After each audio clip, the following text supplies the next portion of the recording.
اللہ جسے چاہتے ہیں قرآن مجید کی سمجھ عطا فرماتے ہیں، قرآن مجید کی معرفت عطا فرماتے ہیں۔ تو یہاں بیچ میں لا کر کے حکمت کو بیان کرنے کا مقصد یہ ہے کہ جس شخص کو اللہ تبارک و تعالی دین کا سمجھ عطا فرمائے، دین کی معرفت عطا فرمائے، وہ شخص پھر اللہ تبارک و تعالیٰ کے راستے میں اچھے طریقے سے عمدہ مال کو خرچ کرے گا، اچھے طریقے سے وہ پہچانے گا کہ کس چیز کو اللہ تبارک و تعالیٰ کے راستے میں خرچ کرنے کی ضرورت ہے، وہ دل کھول کر کے پھر اللہ تبارک و تعالیٰ کے راستے میں خرچ کرے گا۔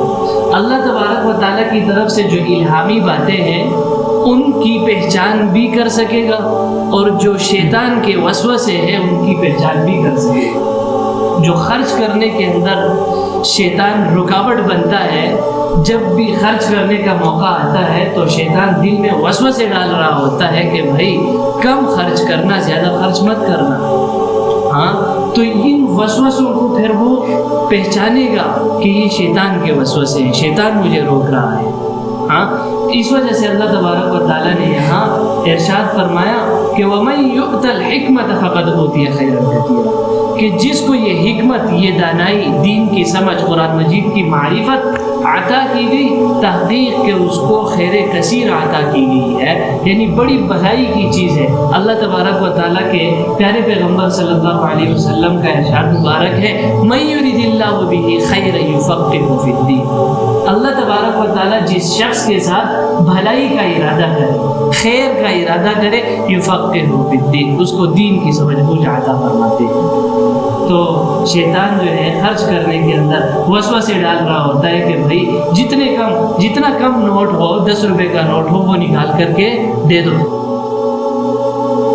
اللہ تبارک و تعالیٰ نے یہاں قرآن مجید کے اندر ارشاد فرمایا کہ 1 روپیہ کتنا بڑھتا ہے؟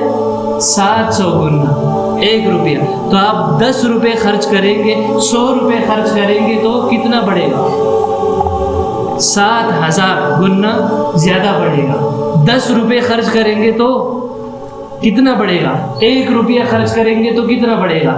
تو فائدہ کس کا ہے؟ فائدہ ہمارا ہے۔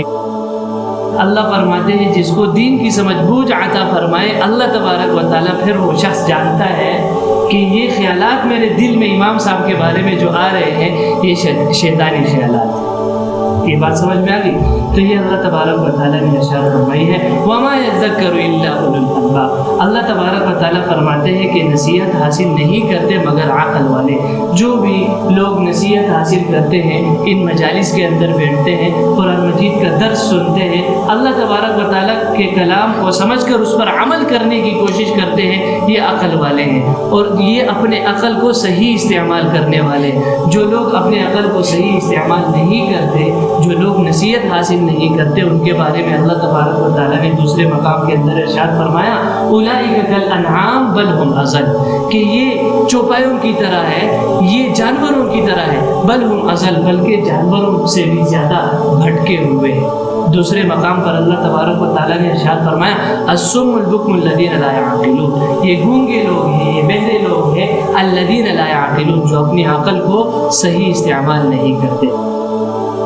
یؤتی الحکمت، اللہ دانائی دے دیتے ہیں، اللہ دین کی سمجھ عطا فرماتے ہیں، من یشاء، جس کو چاہتے ہیں، ومن یؤت الحکمت، اور جس کو دین کی سمجھ مل گئی، فقد اوتی، تحقیق کہ اس کو مل گئی، خیرا کثیرا، بڑی خیر کی چیز، وما یذکر، اور نصیحت حاصل نہیں کرتے، الا مگر اولو الالباب، عقل والے۔ اللہ تبارک و تعالیٰ ہمیں سمجھ کر ان باتوں پر عمل کرنے کی توفیق عطا فرمائے۔